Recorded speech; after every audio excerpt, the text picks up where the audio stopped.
Hello, welcome to a view from the South Stand TV. You've got me, Marlon, today. Has got a week off. It has finished Aston Villa. Actually, let's rephrase that. It's finished Tottenham nil, Aston Villa 2 at the Tottenham Hotspur Stadium. New Year has begun, and Happy New Year to everyone who's watching, and Happy to New Year to everybody out there. But Spurs have only let us down 14 hours into the new year. Let me get the guest out. Let me get going. And the first guest tonight is Oren. How you doing? I'm good, First of all, boss. I'm good. I'm Happy good. New Year. Yeah. Happy New Year and all that. Happy New Year to you too. Yeah. Let me start. So obviously, Spurs today, there was no Dyer in the starting lineup, which a lot of people would have been rejoiced at. Yep. Kulusevski was missing. Yeah. And it was pretty much same team, kind of what we went with at Brentford. Mm-hmm. What kind of game was you expecting? The same. I've. To me, it's like another player that wasn't mentioned was Emerson Royale. He wasn't on the pitch, so that improved things. But I've said it before in streams, whether it's the 15-minute streams or the other streams I'm on, it's the formation. That 3-4-3 does not work, and every time I see it, I'm actually surprised Spurs win. When Spurs win, I'm actually surprised. And this season, yes, last season, I would say, they got away with it, but it was because Son, Kane, and Kulusevski really, they just linked together really well. Yeah. But this season, teams have set up against Spurs. They know that Harry Kane will drop deep, so they mark him. It means he can't turn. They sit back deeper. For some reason, Ivan Perisic, he has to play higher than Son, and it's affecting Son's game. Because Son last season, what he worked well, even with Sessegnon, is Son would play wide, and Sessegnon would be the overlap. But now it seems that Perisic has to play wide, and Son has to be narrow. Teams are dropping deep; they can see Son, so he's no longer having space in behind. And they're relying on the wing backs now. Of course, there's a lot of Spurs fans who will say we need to upgrade our wing backs, but there's a reason why the top Man City doesn't play with wing backs. Liverpool didn't play with wing backs. Arsenal aren't playing with wing backs. Chelsea aren't playing with wing backs. The top teams in the world, Argentina don't play with wing backs. I make my point. That wing back role does not work anymore. It's been exposed. And I think that teams like Aston Villa, Brentford, even Crystal Palace will look at Spurs and think, we can expose them. It's easy. Get the wing backs higher, defend across, go for a break, and play them behind them. Midfielders So you say the 3-4-3 don't. You say the 3-4-3 don't work, and obviously it doesn't work with our squad. So the next question is, Antonio Conte. That's his formation. That has worked for him, no matter what club he's been at. It worked at Inter for him. It's worked at Chelsea for him. It's worked wherever he's been at.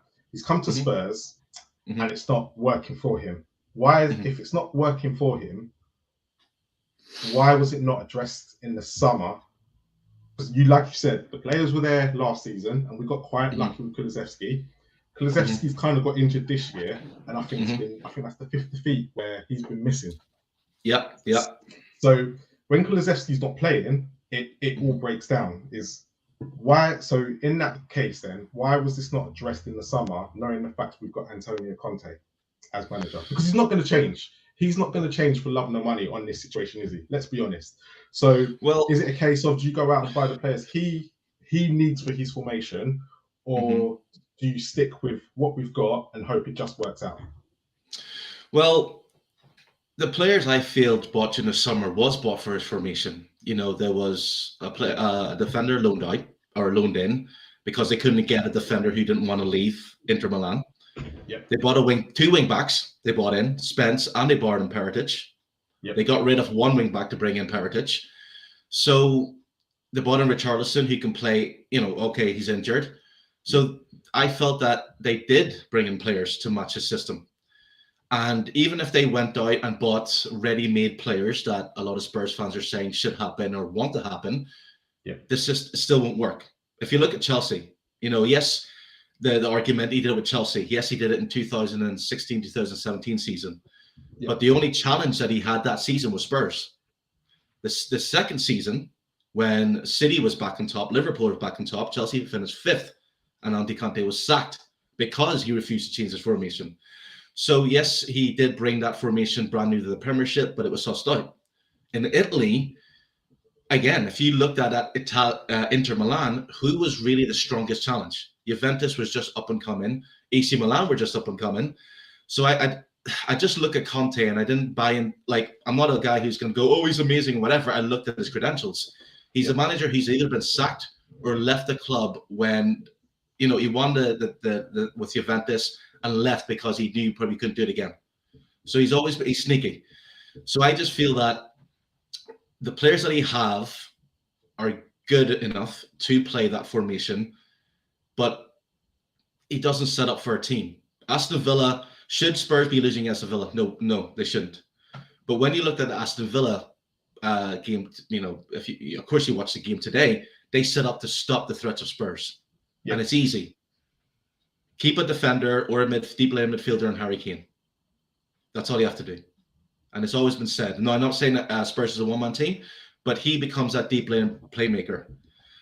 Like Bissama, Pierre, I could feel for him. Like if you look at Bissama, for example, I don't know if I'm saying his name right, but I guess you guys know what what I mean. He came from Brighton, and why fans were excited, even I was excited, because he was a player who can get forward, box to box, beat a player, make a passer, take long shots. Yep. He came to Spurs, and the first thing Conte did was, I don't want you to do that. I want you to be more defensive. So you see Bissama, he wants to get forward, but he oh, no. And then he tries to, it's a heavy touch. And so therefore, that's another attacking threat gone. So I feel that I will be the fan that, the Spurs football fan that says it. I think Conte has to change his formation. He has to start learning, and he has to break his ego a little bit, because it's showing now more than ever that Conte is not setting up for a team. It's his way, and you have to play it. And if Spurs get exposed, which they have been, it's never his fault. It's always, it's the players' fault. Then it's the board's fault for not buying Conte's players. But I believe that even if Conte got the players he wanted, they would still be exposed, because that system simply doesn't work anymore. Is it a case, though? Because if you look at it, right, going forward, in this Conte system, we have done pretty well. Throughout this whole thing, we've done pretty well. Now, you look at the back three, that is where, I've been expressing this for ages. Someone like Dyer could not be your key centre-back. Ben Davis, I won't put him in the same brush because I think he's actually done well. But again, I don't think he's good enough to be a centre-back for what we're trying to achieve. And if you look at our defensive record this season as well, I think we're up there with nearly as bad as Southampton. Going forward, we're up there still. So is it a case of, as everyone points out, improve the back three and actually you don't have a problem? This can work, because when Bentancur's in that midfield, let's forget Basuma for a second. Yeah, I agree with you on the Basuma point, but when it's Bentancur and Højbjerg, it works. We functionally work. When Kulusevski and Kane and Son in the front three, it functionally does work, because we've seen it work. But we keep getting let down by, let's be honest, the first goal today is let down by Hugo Lloris' mistake, which is making mistakes after mistakes after mistake. Dyer, again, for the second goal against Brentford, it seems to be constantly, if you look at the goals we're conceding, it's down to individual errors, which, if we look at it, are the players we've got defensively, are they of a Champions League level? Well, they have to be. But the reason why I'm asking that question is because could you see them in a top, let's be honest, could you see our defense playing for any of the top 5 sides in the Premier League right now? And that includes Newcastle in that. Yeah, I mean, again, it's for me. Yes, I understand Dyer has a mistake in him, but Virgil van Dijk has mistakes in him. But not as many as Dyer. Come on, not as many as Dyer, but it's looking for me. It's like, what's in front of the defense, and I feel that any defense, even if it's a back 4 or back 3, they need solid midfield players who can break things up. And I think this season especially, the midfield is getting exposed. Even when Bentancur is there, yes, Bentancur has pulled Spurs out. Yes, he's performed well, but this is usually after Spurs have gone behind. And yes, Spurs have up there with the attacking, but the goals they've scored, the majority of goals against Everton or Leicester, yes, if every team played with attacking and wanted to attack Spurs, Spurs would be top of the league right now. So it's not focusing on like teams that go gung ho. It's, you know, teams are sitting back, they're pressuring. Yes, Hugo Lloris, individual errors, lack of concentration is being played. But I feel like those lack of concentration comes when there's a bit of nervous starting to set in. You know, Dyer was against Brentford, you know, he was putting pressure on. But I've always felt that the games that I've watched this season, in my opinion, it starts with the midfield. And it's always seemed that Spurs, watching any team against Spurs, it always seems to have an extra man in midfield. You know, Brentford was passing all over, which creates nervousness for the back four or the back three. You know, and that's the thing. The more nervous the back three will get, the more likelihood they are going to prone to make a mistake. The less time they have on the ball, the more likely they'll have a mistake. So with the two in the middle, I feel that you pass to them and you know you're going to get the ball back. They're not going to do anything progressive. So therefore, it becomes, you start second guessing yourself. And yes, Dyer, you know, he sliced it. And as soon as he did that, I went off Philip, because I knew it was going to happen, you know. Any mistake he made, it's an unfortunate mistake. But it went to a goal. But you look at the Liverpool game where he tries and heads it back and he gives it straight to Mo Salah. These are not mistakes that are happening once in a while. They're happening pretty much every week. And I get your point about the midfield. It's just so is this not a case of then? But if we had a better back three, like Romero again has his faults as well. Don't get me wrong. Yeah. But if you look at the way our back three is, if they're going to get exposed, they need to be a better quality for of course system. Yeah. So a case of, as you pointed out earlier, we couldn't get Bastoni, we couldn't get the guy who actually went to Juventus because of the Italian passport situation. Mm-hmm. So we've been left with Longley, who's a very good passer of the ball, but actually he again, once he's pressurized, it doesn't work for him. So is it a case of if you're not going to give Conte the players, what's the point of bringing Conte in? As in the defense situation at the moment. Yeah, because if you think about everything else, the wing backs, I agree with you, right? The wing back situation, I couldn't care less who's at the wing backs, because the Royal weren't playing today, we still lost. Sessegnon weren't playing today, we still lost. So you can blame them two as much as you like, but actually the defense is probably our weakest point at the moment. And if you improve that, do you not honestly think that actually that's what, once you can improve that back three and start conceding goals? If you look at let's look at Toby and Yang, and then that's there was the last two good pairing we had. Because we had them two as a solid too, it just meant that everything else on the pitch didn't really matter. We had weak points all over the field, but because that we weren't conceding goals, again, it comes back to the 3-4-3 situation. If you can improve on that, do you not think then actually as a team we will progress? Because at the end of the day, if you look at last season, we drew with Liverpool, we beat Man City, we beat Arsenal. Okay, not the Arsenal of now, but the big games that we had to come in, I think we didn't lose many. Yeah, we lost to Southampton and Wolves at home, but we were still finding our feet then. But look how we ended the season.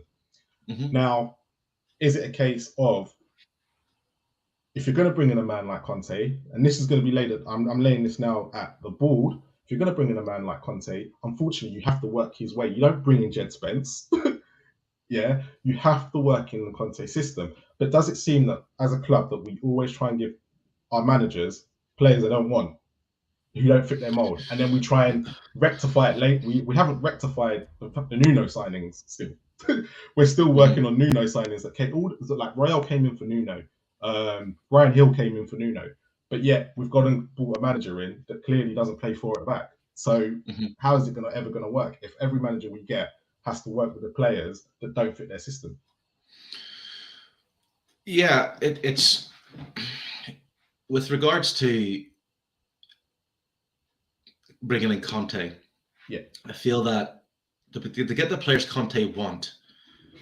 Like I said, I don't think Spurs or the board doesn't want to get the players he want. It's how do they get the players that he wants? Because, like I said, they went for Bastoni, and Bastoni went, no, he wants to stay in Italy. Yeah, you know, I agree. So it's how many players actually want to come and play in the Premiership for Spurs that Conte wants, and that's the thing we got to look at as well.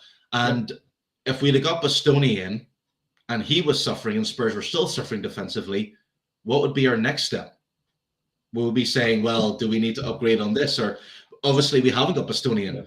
So it's a case of, because when Spurs were having a defensive, they were going through a defensive purple patch where they weren't conceding goals, the defense wasn't a problem. So I do understand that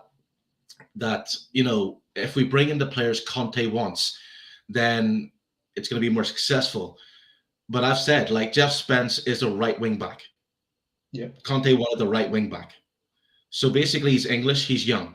But it's so basically what, yeah. I get that. So basically, if your manager doesn't want you, if your manager doesn't want you, it's very hard. It's very hard. So the case here is then, right, and I'm laying this at the board, right? Yeah. Again, why bring in Conte if it's not going to work in the Spurs mold of what you want to do as a club? Why bring in someone like Jed Spence? I know he agreed to it, but if you want to work in that mold of player, have you not got to get a manager who's going to be, let's be honest, like Poch was, and say yes? Well, because bringing in a man like Conte, this is my next question. Bringing in a man like Conte is going to raise fans' expectations, correct? And you're going to get a lot of people now going, well, what the hell are we trying to do? Because are you seeing a plan here from the board? This is a question for you. Are you seeing a plan right now from the board going forward? Because we, as fans, we get told, we're always in a project. Whenever that project starts going wrong, Levy tends to sack the manager. He has, we look at Arteta and Arsenal, they backed him when everybody wanted him sacked. And now we don't know how the season's going to end, but right now they're in probably the best part in years and happy as a fan base. But Levy doesn't do that. If it starts going wrong for Conte, he's going to sack him. He ain't going to back him. He ain't going to spend 400 million like Arsenal did, because let's be honest, they went and backed him. So is there a plan from the board right now to what the next step is? Because if Conte walks it at the end of the season or at any point, are we back to square one? Well, I've been a Spurs fan for a long time, and yes, we all have. Yes, we all have. Yeah. And Levy has sacked managers. Well, as far as I can remember, when Poch got sacked, the fan base wanted him gone. Every manager that Levy sacked, the fan base has demanded it. Jose Mourinho was sacked. The fan base wanted it because he was playing defensive football. Yeah. So get rid of him. He might. So he hires Conte in. The fans are hype, all great. Yeah. And it's only now on Twitter, fans are starting to ask the question, why doesn't Conte change? Yeah. Conte was hired. Yes, we understand of his tactics, but for me, as a world-class, if I'm hired as a world-class manager and I'm set on a tactic, I will start to realize that my tactics isn't working. So what can I do to change it? Every manager that comes in to the club or a new club will understand the philosophy. And Conte said, I understand the vision. So to me, it swings both ways. Conte knows what Spurs were like. He still signed a contract. He could have said no, because it's not. I'm not that type of person. Yep. So to me, it worked both ways. And Conte's playing a system. Like, I've always, not to go too much into the board back and forth, because the way I look at it, we can complain about the board as much as we want. Fans will do that. Leave you out, Enoch out, leave you out, Enoch out. But tomorrow they're still going to be there. Next week they're still going to be there. They're still going to be there, even if they sack Conte. The one thing that's going to be certain is Conte's not going to be there in 2 seasons' time, or even 1 season, even tomorrow if he walks away. But Daniel Levy and Enoch's still there, so there's no point moaning about them. As a sitting back, I realized that Spurs are now, if I was to say to you, Marlon, say 10 years ago, Spurs will have a guy like Conte in, guy who's won the World Cup or Euros or whatever, you'd be like, no chance. Spurs will be challenging for the title, or be seen as a club challenge for the title. You'd be like, yeah, whatever, you're having a laugh. So I believe that that's the project. They've gone up and up and up. With the whole Arsenal saga, yes, Arsenal did well to keep Arteta. They've done really well to do that. If that was Spurs, why not keep? That would have happened. You know what I mean? Well, it's the same thing. We booed Nuno. If Spurs did with Arsenal, they would have kept Nuno and backed him and says, no, this is the guy. Well, this is the question. Yeah, but this is the question. Because this is the question. You said earlier, fans again been moaning about different managers, this, that, and this is why the board sacked him. But again, Levy and the board should know what they're doing and should, in fact, they can take the fans' opinion on board, But let's be honest, we're fans. We all have different opinions. Should they not be making football decisions and not basing it on fans' reactions and going actually let's take Poch, yeah? They brought in Lo Celso and Ndombele. It wasn't the greatest window, but actually when you look at the two players, one's gone to Napoli, done pretty well. One went off to Villarreal and done pretty well. So is there something wrong within the club? That's the problem. And this is where again this is why I'm looking at the board again, because why is it some players can come in, do crap for Spurs, go elsewhere, and be absolutely go places, other places elsewhere. Well, and I look at them and Ndombele, right? If they've done both him and Lo Celso were not, if they've done their research, were probably not Poch players, right? In the fact of what Poch wants you to do, yeah. So they were always going to struggle in a Poch system. Then they got Mourinho, who's completely different. And then they went and got Nuno, who's another defensive coach. And then they've gone and got Conte, another defensive coach. So again, the club seems to be going back on a lot of their philosophies in the managers they're hiring, in the players, and the players they're buying. They're buying the players, not for the and then the managers being dismissed, and they're not thinking about the long-term project of actually how are those players going to fit into the next manager's system. Correct or not? Am I? No, you're absolutely right. No, you're absolutely right. And I personally felt when Conte was hired, it was to appease the fans. It was a job like, right, we need to get Conte in because it's going to make the fans go, yay, and great, and get us off the back. And that's what I felt it was. Jose Mourinho was the same thing, to appease the fans. And so I understand the fans' frustration that the board are hiring managers that the fans want, then that they don't back the manager that the fans want. so I just look at this like, right. When the result starts going bad. Yeah. So I believe that the manager that Spurs needed was a manager who they would be able to give time, who to bring just kind of, that's what Poch did. Poch came from Southampton. He wasn't really known. And what he did was he believed in the youth. He said it himself. And it wasn't kind of a case of, oh, this is a Spurs philosophy. It was his philosophy. Yeah. And so the players that they bought, again, they will say Ndombele, Lo Celso, they were bought, they didn't work out. But I feel that if Poch had got the players that he did want, he would have still been sacked. I don't think Poch was sacked. I think Poch, for me, and we can go into this longer, I think that defeat in the Champions League really hurted him. And he didn't have anything left. And the players didn't have anything left. And it was always bound to happen. That's what I personally feel. I don't feel, because he played in Ndombele against Aston Villa, who scored in the first game. So I believe that, but to move forward, then you brought in Jose Mourinho. It was kind of like, right, Poch is sacked. We need to get the fans from going boo, and we'll get Jose Mourinho in. That doesn't work out. Right, we'll get Nuno in, because they originally tried to get Conte in, but that didn't work. He said no, whatever. So we're going to get Conte in now, yay! And they're like, right, okay, fans are going to take a lot longer with Conte to start questioning Conte, which I think it's going to work, because even now, no fans is questioning Conte. It's the board. Where's Mourinho? It was he's blah blah blah blah, But you look at the Mourinho situation, all right, and this is where I kind of go. I didn't think he was perfect for Spurs. I was a little bit excited, but I knew he wasn't perfect for Spurs. I knew it weren't going to end very well. But sacking him a week before a cup final is probably one of those decisions that make the club look bad. Okay, that's one thing. Our youth team set up. When was the last time Oliver Skip has done? It's probably okay, but you look at the youth team at the moment. They seem to be going in one direction, because I think one of them's bottom of their league at the moment. You've got so many different things around the club, and it's not just the first 11. You've got so many things around the club now going, and even fans are starting to turn on the board as well. Has Levy and the board now got questions to answer, because it's not like they're not charging as well Champions League pricing to be in that stadium. Mm-hmm. We were told 2-3 years ago it was going to be a game changer. COVID hit, you go, fair play, whatever, fine. COVID hit, you can work with that.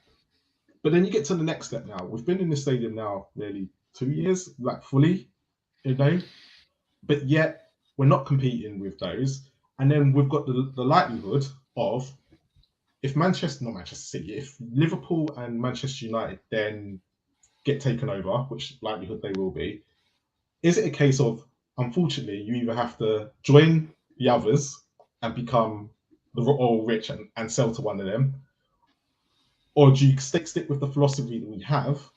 But unfortunately, what the board have to come out and say is, we're not going to be a Champions League team no more, because that's not what the market we're competing in. And literally explain to the fans, this is what we're not going to be that club. We'll have to be the club that we were when we first started, and just Europa League football, 7th or best team. And I think Conte's come out today and said the club's aim is to be the 5th most important club in the country. That's yeah. I mean, he's so good. I have to admit, Conte. Yeah. He won't take blame. Of course he won't. But this is what top managers do. Klopp did it. Pep Guardiola done it. They don't take blame. It's what they do. Yes, but no. But the thing is, you never hear Klopp saying it's the board's fault, or Pep saying it's the board's fault. He knows exactly.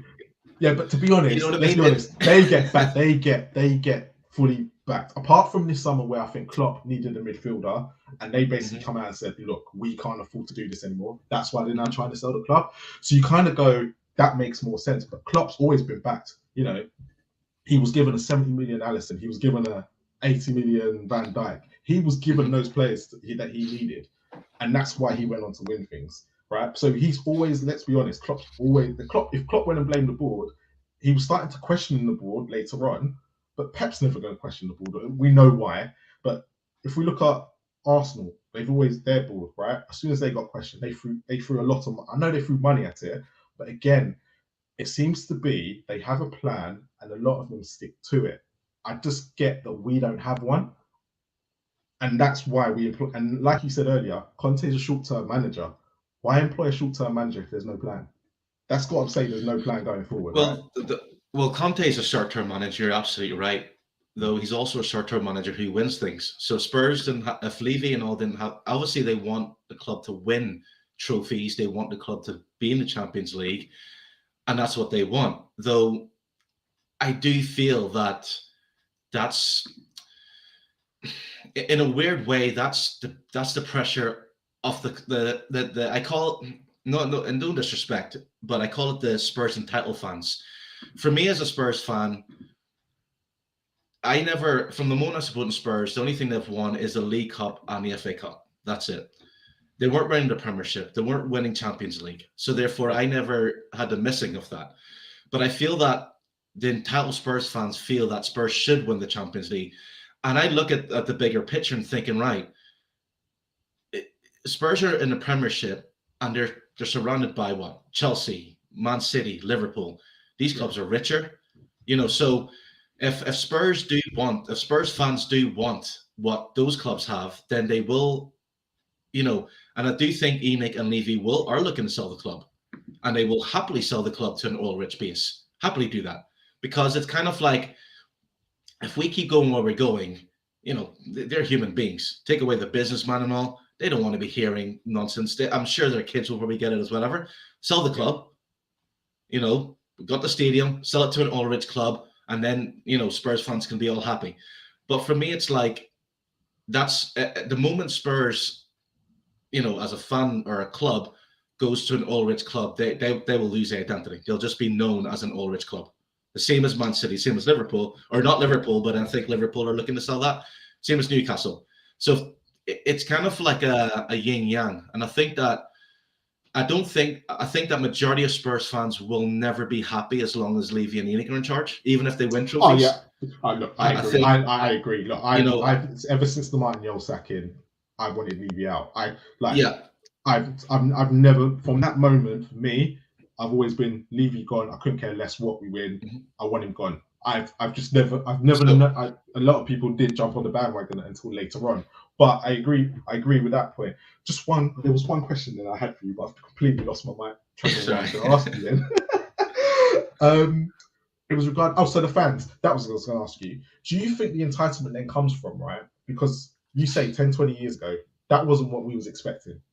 But we wasn't being charged as fans, though, to be watching expensive football. We were mediocre. It was probably, the price bracket was, we were in the middle ground. But now our season tickets allow one of the highest in the Premier League. do you not think that's where the entitlement comes from? If you are expecting us to pay for a 5-class gourmet meal, do we not expect to see a 5-class gourmet meal on the pitch as well? Is that not what we expect to be served? Well, yeah, though I do think that, again, that's become another issue for me, or not with me. I think that Spurs or the stadium, you're paying for the stadium requirements, because yes, season ticket prices are high, but it's the top stadium in the world. And it's a case of like, if I was to go to my local pub or go to a 5-dining restaurant, the price is going to be different. And yes, you're absolutely right. I'm expecting my meals to be cooked a lot better, by world-class chefs than normal chefs. So I do understand your point. Though, again, it's almost kind of like the one thing that I think Levy and Enoch has done is that they've set the bar high, but not have the trophies to cover that bar, and it's in hope. And I do think that the players on the pitch, because what I've always realized is, and this is within anything, we look at players that come in, and you asked the question earlier, how come Ndombele or Lo Celso can go to another club and play well, or even Juan Foyth is a World Cup winner? Think about that. He's a World Cup winner. There's so many other players I could have mentioned. Yeah, so many other players. Yeah. So it come, and I thought, like, it's the pressure, that you're going to Spurs and you're no longer expected to finish sixth. You're expecting the pressure. Like Ndombele was pressured. Lo Celso was pressured. As in, when they were bought, they were expecting to do things like Ndombele. If you watch his Spurs highlights, you'd be like, that's an awesome player. Yeah. But he was expected to do it every single touch of the ball, every single time. And I think that the Spurs players now, they're under immense they're constant under pressure. They have to step up. And when they make mistakes or when they make errors, it's blown up even more because fans are expecting that. Yep. The game at Tottenham Hotspur today, before, like, I think it was between the 7th and 90th minute, it was quiet. There wasn't a single song, and I can understand. Spurs fans are sitting there going, "What the f? What's happening here? Yeah. What are we watching?" And I feel that I've always believed that. Again, we could talk about it all goes back to me. It's about the manager. For me, the one criticism I have even with Poch is that he never knew when to change things. When things were not going his way, he never knew when to change things. Oh yeah, and it was easy for him because it's back to the bench can't bring players on. It's back to that. So he'll that excuse. But for me, it's like Conte stood there. And it's like he became lost. It's like, right, I've just given up. He brought Skip on, he brought Sar on, and I knew he brought, but it's kind of like, nah. And it's kind of like, yes, it's almost kind of like he knows that, it's the bench fault. But it's like, right, you are a manager getting paid a lot of money. If I'm a manager of any job, and I'm given a group of people, it's my job to make the best of those positions in anybody, who I have. So I do understand that I might not have the right I might not have the right people for the job, but I will do my best to just dismiss Spence, because I'm thinking, right, you're bringing off Peretic, who's your boy. Why not put Spence on? He's young, he's fast. Quick point to that, because you just said a very good point, right? So you're saying to bring out the best. He's 6 points behind Man City. I know Man City got a game in hand, only 6 points, considering how much they spent and considering what Pep is. So actually, is he actually not doing an okay job and getting the best out of the poor quality of state affairs that he's got to work with? If you gave him his right tools, like if you gave him the right staff, maybe we'd be seeing the 9-point gap slip a little bit. But right now, with a game in hand, we are 6 points behind City. So is he not getting the best already? The thing is, I don't think he's getting the best out of all his players. I think that the players are certainly trying and they're doing their best. It's just what I mean by getting the best out of the players. It's going right. If I know that my 2 wing backs aren't best crushers of the balls, what can I do? Right. So say hypothetically I'm Conte and I'm stuck with that 3-4-3. Yeah. I will look at that system and think, right, what is happening here? So teams are counter-attacking and blah, blah, blah. So it's all what's happening on the training pitch. To me, today's game and the Brentford game, it doesn't look like players know where they are. They're not making flicks around the corner. It's not like it's getting the ball, looking up, right. They don't know where each other is going to be. So as a manager, and if I'm getting paid that money, I would think, right, what is the real issue? It's easy to blame the players. Yes, it's the players, or I don't have a creative midfield player, or it's the board. It's easy to do that. But it doesn't change, because on Wednesday, he still has to pick those same players. And so therefore, it's like, okay, give Spence a try. If he doesn't make it, that's all right. At least you're giving him a try. Gil tried today. He was placed on, he tried. Is he going to get a game next week? Probably not. If Kulusevski's fit, which I understand. But it's kind of like Skip was there. So why not change it to 3 in the middle and try and just contain? He didn't do that. And 1 minute he's saying that Skip is going to be future captain. The next minute he's saying we can upgrade on him. So if the manager's given mixed messages, it's kind of like, right, we understand that you want ready-made players. But in the Premiership, because I was thinking about this, if you look at Man City, they have a mixture of experienced players and young players. Chelsea, Arsenal right now, they have a mixture of experienced players and young players. So this vision that is criticized by Spurs fans is a vision of all Premiership teams. Every Premiership team have a mixture of experienced players and younger players to bring through. Yeah. Spence, I feel if he was in any other club, he'd be playing. He'd be on that pitch playing. Just to because he'd be playing. But with Conte, it's like, nah, he's not ready, right? And he did, Conte did the same thing as Poch. I remember, of course, you remember on Poch, every player Spurs brought in for Poch, they were never ready. Yeah. 6 months they'd be there. Poch, why haven't you played this player? They're still not ready for my system, right? Okay, they would get loaned out. And you would question why. Foyth was the same. He was never ready. Then he got thrown into the deep end. Tanganga was there. Marcus Edwards, apparently Spurs are trying to buy him back. Poch said he was like Messi, right? Yeah. But he was never ready. Poch was asked, why have you? Yeah. He was never ready. And I'm like, right. If you're saying that these players are never ready, what makes you think they want to be ready to play for your club? Because that's what it's about. We live in a world of very sensitive, emotional players, and they need to be patted on the back and told they're great. Yeah. So, and Ndombele, for example, yes, we understand his situation, but I can also understand his side of things. Right? You're going to play me against Morecambe. As fans, doesn't matter who you're playing against, you should give the best for the team. But if you're Ndombele and you have all the talent and skill, it's like if you're the best driver in the world, and you want to drive a Ferrari, and someone gives you a Ford Focus, you're not going to be thrilled to drive that Ford Focus. No. You're just going to be whatever, right? So I just think that I was expecting Conte to come in and think, right, okay, he's a world-class manager. Yes, he's set in his ways, but will he change his mentality? Will he go, right, I'm going to try the Ford to back just to see what it's like? Come on. You can't expect and it's not. Well, it's kind of like that would be like you if you were successful at something, going to try it, and then you go somewhere. You've been successful with the same thing, the same format everywhere you've been. You go to the next place, and they tell you change your style. You go and change your style to fit our business, but you go, hold on, you brought me into.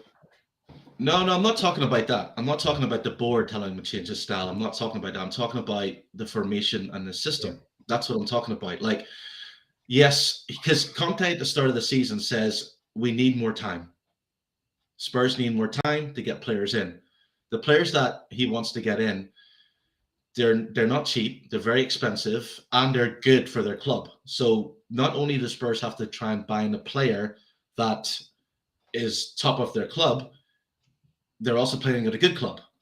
So it's even more.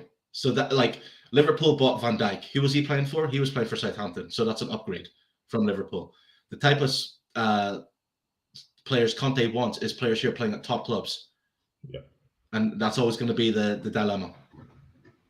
Justin, I just wanted to bring you in because I saw you patiently waiting and I thought I better bring you in. Sorry. Yes, yeah. I'll keep on in and we'll do it as a free. How are you feeling about today as well? Like, especially everything that's been going on there. I know you've been listening in the background. What's your take on things? I mean, in terms of the game today, if I'm being honest, I thought I don't think we didn't do too badly in the first half. You know, I think Aston Villa came with a game plan. They knew that we seemed to be a team that seems to turn up for 45 minutes. So I thought Aston Villa sort of controlled it very well, and I wasn't too despondent then. But then the second half, that was just I really looked back at it and tried to find anybody that I felt that came out with any credit, any positivity, or anything like that, and there wasn't a single. The only one I would probably say would be Jed Spence. And the reason I pick out Jed Spence is because he came on the 88th minute, and that apparently is the earliest he has come on in a game. What was the point? What on earth are you meant to do at 2-0 down at that point? It made no sense. So, you know, to me, you know, I felt that from top to bottom, that team was just a complete disappointment. But I must admit, when I looked at the bench on what he had, I was very worried, because to be so deprived of any sort of options up top when technically you've only really lost Kulusevski, you've lost Bentancur, and you've lost Richarlison, to only be left with what he had on that bench. I think as soon as Villa scored, it was game over. I really did. I didn't feel there was going to be any opportunity to come back. So, you know, but this is the situation that we're in, and I just don't see how it changes, apart from eventually when Conte goes and Pochettino comes back, and then we'll put up with that for another couple of years. He'll say he's not happy, and we'll then go on to the next manager, and we'll just keep going on and on into a almost like a 2-year cycle where a manager's not happy, he gets sacked, we get a new manager bounce, he's not happy, he gets sacked, and it just seems to just be doing that. So and I don't know how long it'll be. Like Eric Dyer will be there for all of this.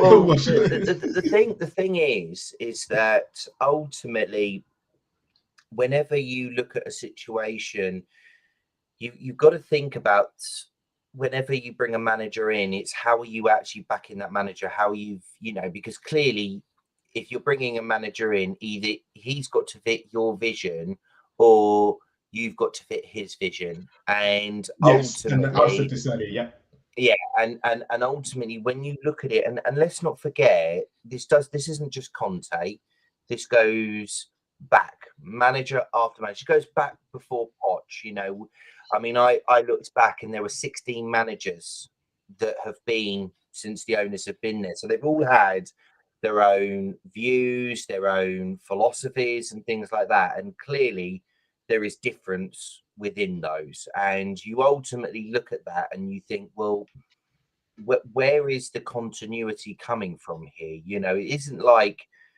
each manager is the same. You know, there's no way you would turn around and say Glenn Hoddle was anything like Jose Mourinho.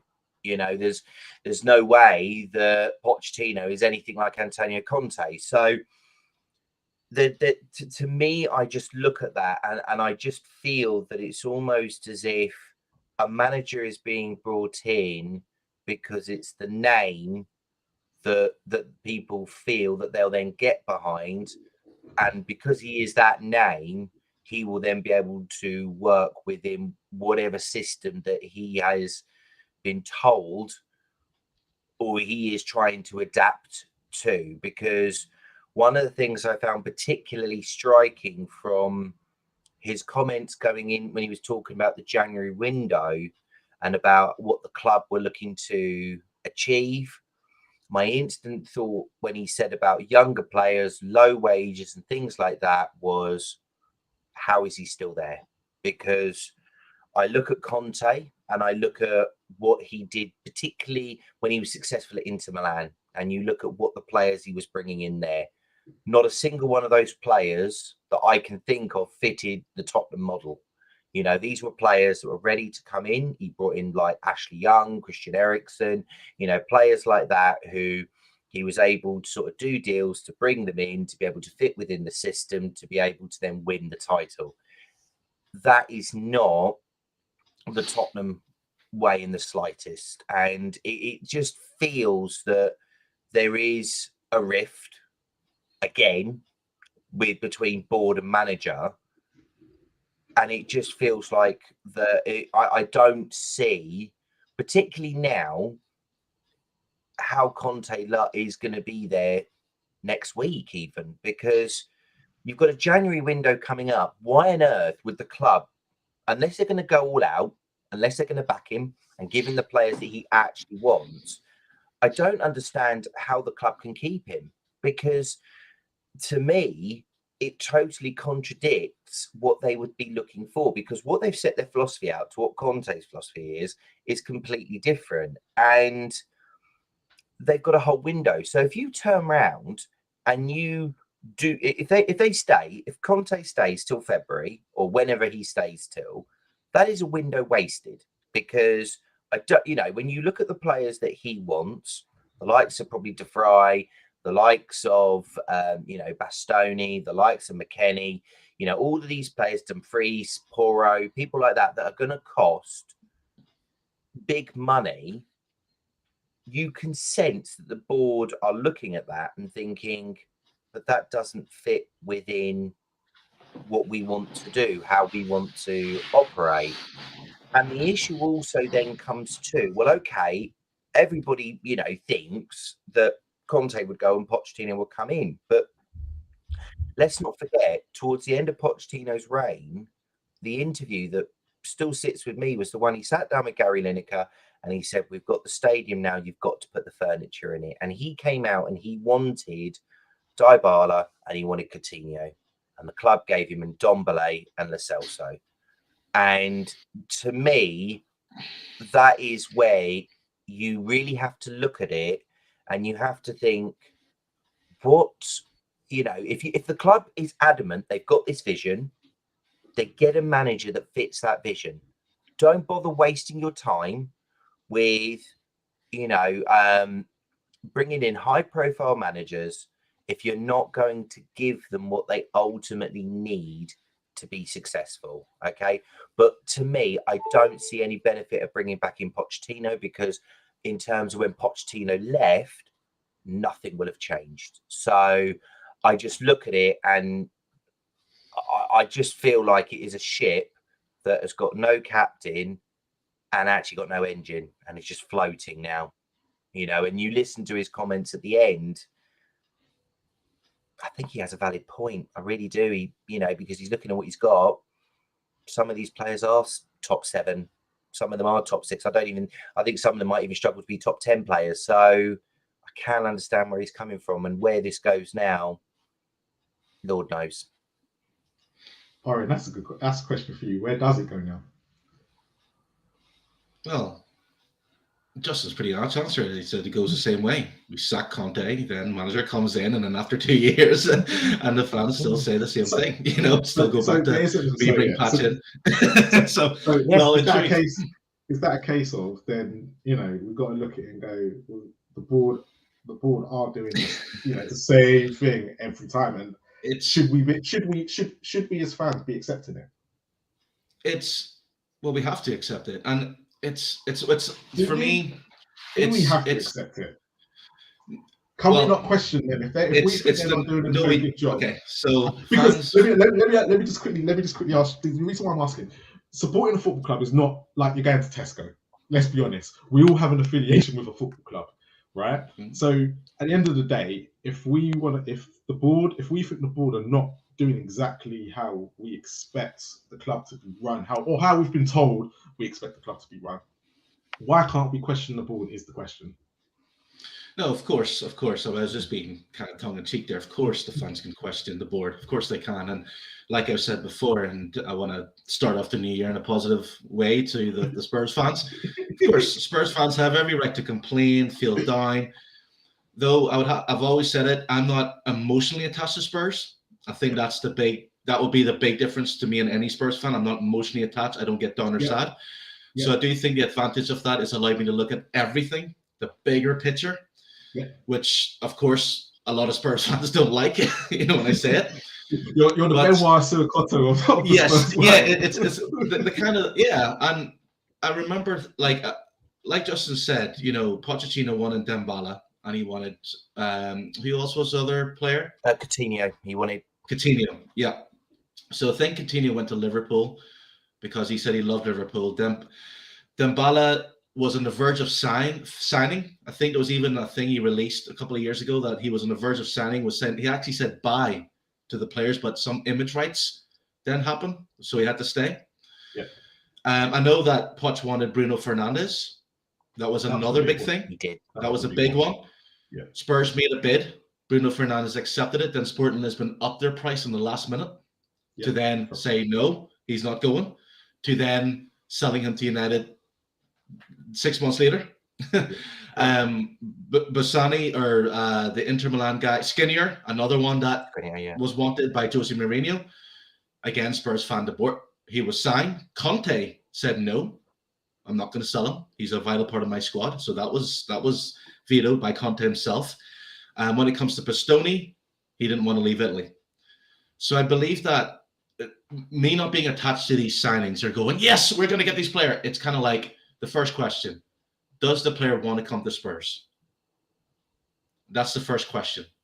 The answer is I agree with that. I agree with that statement. Yeah, so you can go and offer as much money as you want. So if you want to be like United and go and if you want to go and spend 80 million on getting Harry Maguire, then Spurs can do that. Spurs can, but then they'd have to sell him. But look at what Spurs fans were like when Ndombele, he was 54, I think 63 million was bought. He didn't want to come to the club. You could tell he didn't want to come to the club. Pochettino didn't want him at the club. He didn't want to be at the club, but Spurs still bought him. Yeah, he's a flop, and Spurs fans attacked the board. They bought him Lo Celso, who I think he didn't, might have wanted to the club, but the same thing happened. So for me, as a football fan, I look at it and think, right, if I'm a top player playing for a top team, why would I want to go to Spurs? As I'm not, the history of Spurs is great. They have a brilliant stadium. They have Conte, but why would I want to go to Spurs? And if I am for sale and Man City comes in for me, I'm going to go to Man City. They have Pep. They've got the Champions League. They're going to be the title all the time. And that's just the truth. So basically, Spurs have to try and get players in who progress the team. Under Poch, everyone said he should have been backed, and I can understand their opinion, and I can understand where they're coming from. Though the 2 years Poch had probably the best Spurs team in Spurs history at their peak. They could have been replaced. I just wanted to interject just on something you did mention about the whole Manchester City situation. When you're referring to, with the whole Manchester City thing, you're referring to it as it is right now, because prior to these owners coming in, there was none of that history at all, and they were spending ridiculous money in terms of getting Robinho and getting Adebayor and Gael Clichy and players like that. They were spending crazy money for that. They were having to build themselves up to be able to do that. So the only thing I would sort of say with regards to using Manchester City as a platform is that ultimately the problem that Tottenham have is, as I say, this is a crossroads here, because if Tottenham want to be a success, there's two roads you have to go down. You can either go down and look at the Borussia Dortmund model, which I've heard quite a lot. Where you're playing, you're bringing players in, and there's a chance you're probably going to sell them on, and they're going to go off and do whatever. But you ultimately have a collective, you have a manager, you have a structure from the top right the way down the bottom to be able to do that. Or you go down the other route and you do pump that money in. I know what you're saying about some of the players and things like that, but with the Bruno Fernandes one, where Sporting, or is it? Sporting changed the price. You pay the price. You don't.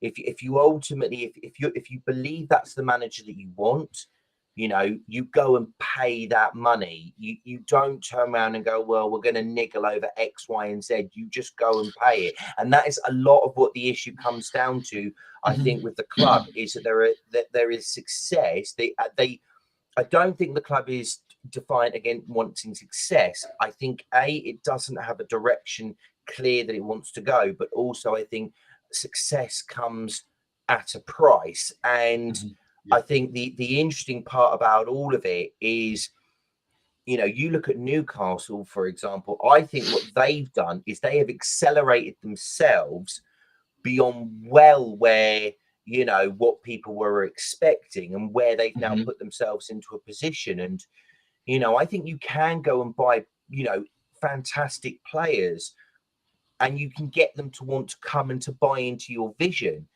But you have to make sure they buy into that, and the manager's bought in. Like Bruno Guimaraes, I think, was less than £40 million, right? So that is what, £15 million less than Tanguy Ndombele.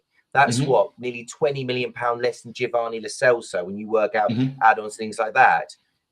They went and got Kieran Trippier, right? And they paid, what, 12 million quid for him.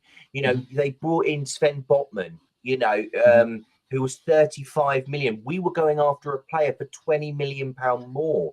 So I think it is a case of that you can be success and you can still go and buy these players, because there was none of this, you know, they had no Champions League, they had none of that at all behind them, but they were able to get these players through the door. But again, you have to be prepared to put the money on the table if the club want it, but also put the money on the table if the manager wants it. And I do feel that this is where there is this real disconnect. And I can't think, and I'd love for someone to correct me if I'm wrong, but I can't think of a single manager who has properly fitted the Tottenham model. I mean, you talk about that 2 years that Pochettino had with that team, probably the best Spurs team. But again, the reason he didn't win anything was because he knew that he had to get top four. That was the primary aim. And when you look at every opportunity that we came close to winning, so when Leicester won the Premier League, when we got to the Champions League final, and you could have spent maybe an extra 50, 60, 70 million pounds to push yourself over the line, which would have meant success, not financial success, but success on the pitch. You've got to question then, why is it that you would, you know, where does it stand with the ownership? Because my view of it is that I think where we are as a football club at the moment is that this ownership model and this plan that we have, I think, would be very acceptant of being fourth every year, not winning anything, because they would then be able to still be a success. They'd still have the fans coming through. You'd still be playing attractive football, or football that people would be entertained by. And this is ultimately where I think that is where the difficulty lies, because you have to have a manager who's happy to work within that remit. And at the moment, there isn't a single one I can think of.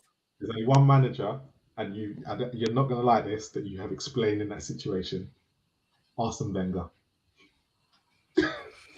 He's exactly what Levy and the board are trying to do. Work with young players, sell them on, get top four every year, might win a cup. To be honest, you might as well go and you really, if you wanted to, and this is one of the things I would say, you might as well go get the manager from Borussia Dortmund, because Borussia Dortmund make it very clear.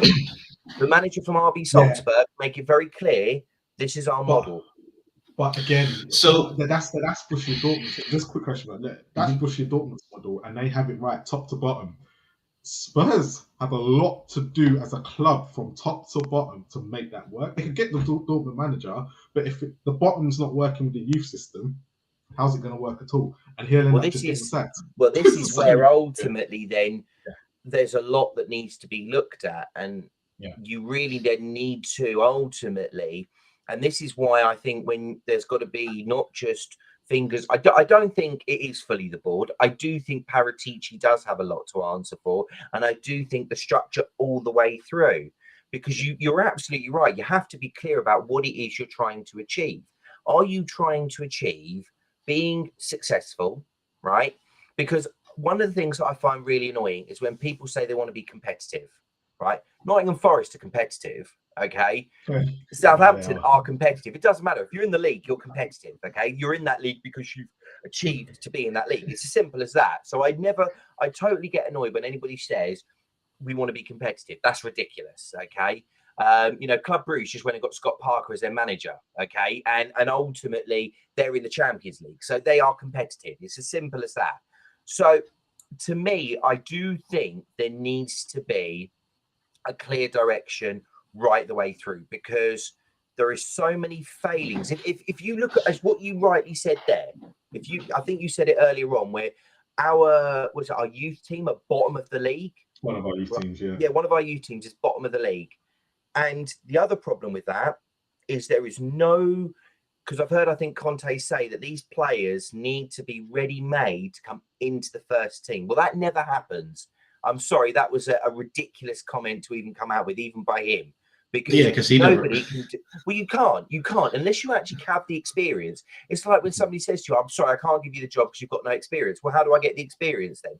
Either send those players out on loan to get the experience, or integrate them into the first team. It's as simple as that. So, it's and I find it hilarious when we're looking at the situation when Brian Hill, Pape Sarr, Oliver Skipp, Jed Spence, all young players who their route to the first team is blocked.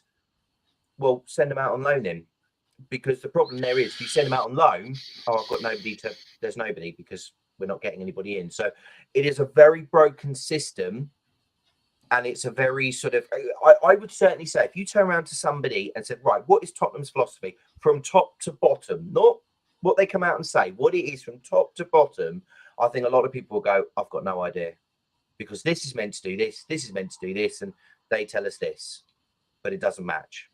And that, I think, is where the real problem lies. I do think that everyone is accountable.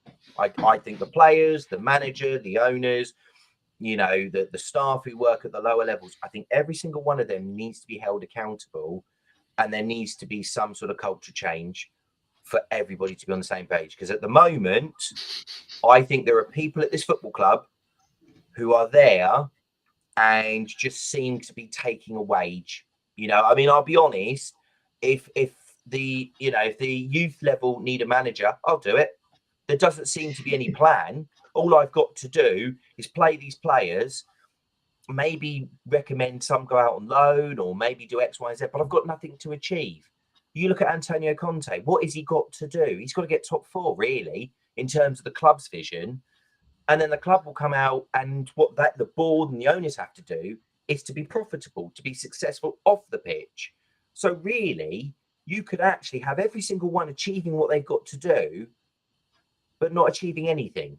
That is ultimately where it really is quite a disjointed. I think it's one of the things that, we almost fall into the category of like a Man United, where, there are so many different things that are meant to be happening, but not one clear direction. And I really do feel that when you look at it, there is a lot of answers that a lot of questions that really need to be answered.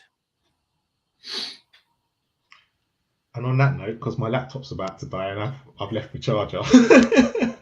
But boys, quick prediction for Wednesday against Palace. Are in first. Is that a Palace's home ground? Yes, it's at Selhurst Park.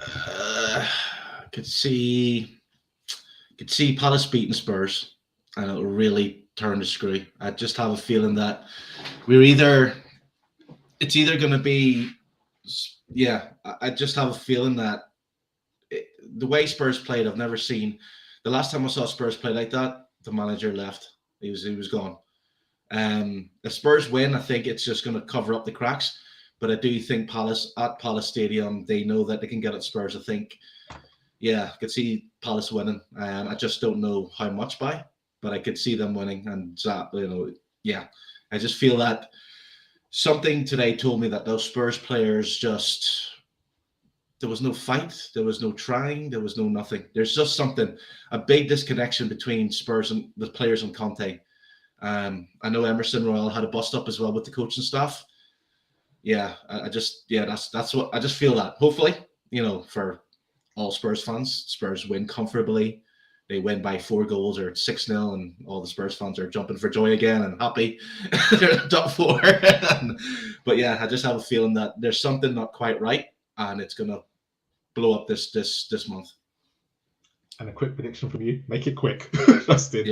Easy. I think 2-0 Palace. I think you look at their front three at the moment of Eze, Elise, and Zaha. I watched them against Bournemouth. They tore them to bits. And I look at our defence and I think, can we deal with it? No chance. Absolutely no chance. I think we're going to get hammered. Unless Kulusevski plays. No, I think 2-0 Palace, sadly. What I'm going to ask both of you is, at the end of this window, can we do a show together, us three, and I might get one more on, and we'll kind of review it at the end of the transfer window, if that's okay with both of you. Yeah, no, of course, yeah, absolutely. More. And we'll do it, and we'll do a longer format and just get match reactions today. Yeah, no more. Thank you both. Thanks for both coming on. It's been an absolute pleasure. There's been a lot to talk about and a lot more to get on. Hopefully, I don't know what to hope for anymore, but hopefully Spurs do get the victory on Wednesday. The one thing you as Spurs fans can always hope for is that we'll always get entertained, whether it's down in the dumps or up. We're guaranteed. They're consistent with that. We always have something to talk about, get upset about, get emotional about. So it's great being a Spurs fan. We don't like to be silly. All they ever do is win. That's boring. That's whatever. That's boring. They draw. As we always end with all my guests, come on, you Spurs. Absolutely. Come on, you Spurs. Haz will be back on Wednesday with the Crystal Palace match reactions, so make sure you tune in at 10 o'clock, or we'll have different guests on it. But as always, I know it's been a disappointing day. There's a lot to talk about, but as always, come on, you Spurs.